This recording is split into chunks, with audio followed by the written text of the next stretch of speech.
नमस्कार भक्तजनों, एस्ट्रोधाम में आप सभी का हार्दिक अभिनंदन। इस वर्ष रक्षाबंधन को लेकर काफी भ्रम की स्थिति बनी हुई है और कुछ लोग कह रहे हैं कि रक्षाबंधन 30 अगस्त को मनाया जाए, तो कुछ सलाह दे रहे हैं कि आप 31 अगस्त को भी रक्षाबंधन मना सकते हैं। एस्ट्रोधाम में आज हम इस बात पर चर्चा करेंगे कि आखिरकार किस तिथि को किस समय रक्षाबंधन मनाना इस वर्ष शुभ रहेगा, और ये भी बात करेंगे कि आखिरकार भद्रा क्या व्यवधान डाल रही है और भद्रा का क्या उत्पत्ति का कारण रहा और भद्रा किस प्रकार से शुभ अशुभ प्रभाव डालती है। तो आइए पहले आपको बताते हैं कि इस वर्ष जो श्रावण महीना का पूर्णिमा शुरू हो रहा है वो 30 अगस्त को 10:45 से शुरू हो रहा है, जो 31 अगस्त को सुबह 7:06 तक रहेगा। लेकिन आपको बता दें कि पूर्णिमा तिथि की शुरुआत के साथ साथ भद्रा की भी शुरुआत हो रही है और भद्रा रात के 9:02 तक भद्रा रहेगी। आपको बता दें कि भद्रा में, जैसा कि आप सभी जानते भी हैं, कि भद्रा में कई शुभ कार्य करना वर्जित है। आप सभी को पता होगा कि भद्रा भगवान सूर्यदेव और छाया की पुत्री है और शनिदेव की बहन है, और कहते हैं कि शनिदेव के स्वभाव की तरह ही इनका स्वभाव भी कड़क है और काफी ये कुरूप दिखती थी, लंबे बालों वाली, लंबे दांतों वाली, और यही कारण है कि शनिदेव इनके विवाह को लेकर काफी चिंतित रहते थे। और जब शनिदेव जो उनके भाई थे और पिता सूर्यदेव ने इनके विवाह को लेकर जब बात की ब्रह्मदेव से, तो ब्रह्मदेव ने कहा कि एक सलाह दी और उनको नियंत्रित करने के लिए, उनको स्वभाव को नियंत्रित करने के लिए काल गणना या पंचांग में एक प्रमुख स्थान दिया, और इस कारण से इसे विशिष्टि भी कहा जाता है, विशेषीकरण भी कहा जाता है, और इस प्रकार का स्थान दिया गया। और पहले सभी 11 कारणों में से 7वें कारण विशिष्टीकरण में से स्थान मिला है, और ऐसा कहा गया है कि चूंकि भद्रा की शुरू से या नियति रही थी कि वो शुभ कार्यों में बाधा डालती थी, यज्ञ आदि कार्यों में, यही कारण है कि भद्रा तिथि में, भद्रा काल में जो है शुभ कार्य करना, मांगलिक कार्य करना वर्जित माना जाता है।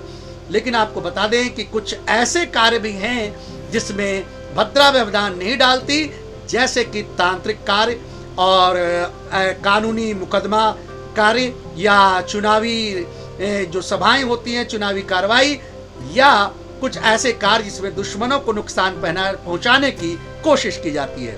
लेकिन चूंकि भद्रा का बारे में कहा जाता है कि ये मांगलिक कार्यों में नुकसान पहुंचाती है, इसलिए इस बार भद्रा तिथि में राखी बांधना वर्जित है, बांधना नहीं चाहिए। आपको बता दें कि भद्रा काल में, इसके पहले शूर्पणखा ने जब रावण को राखी बांधी थी तो उनका पूरा राजपाट नष्ट हो गया था। आपको बता दें कि भद्रा काल में भगवान शिव काफी क्रोधित रहते हैं और तांडव करते हैं, इसलिए भद्रा काल का काफी अशुभ प्रभाव पड़ता है, ऐसे ज्योतिषियों का मानना है। और आपको बता दें कि भद्रा तीनों लोक में विचरण करती है, स्वर्ग लोक, पृथ्वी लोक, पाताल लोक। जब चंद्रमा मेष, वृष, मिथुन और वृश्चिक राशि में होती है तो चंद्रमा स्वर्ग लोक में विचरण करती है, उस समय उनका मुख ऊपर की ओर होता है।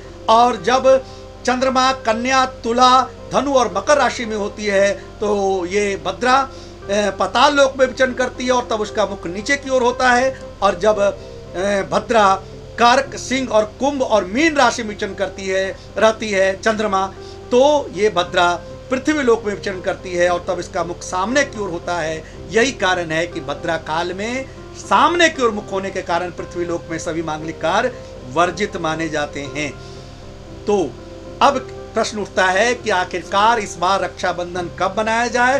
तो आपको बता दें कि रात्रि में 9:03 से लेकर मध्याह्न रात्रि तक 12:28 तक एक मुहूर्त बन रहा है 30 अगस्त की रात्रि को, अर्थात भद्रा की समाप्ति के बाद ही आप राखी बांध सकते हैं।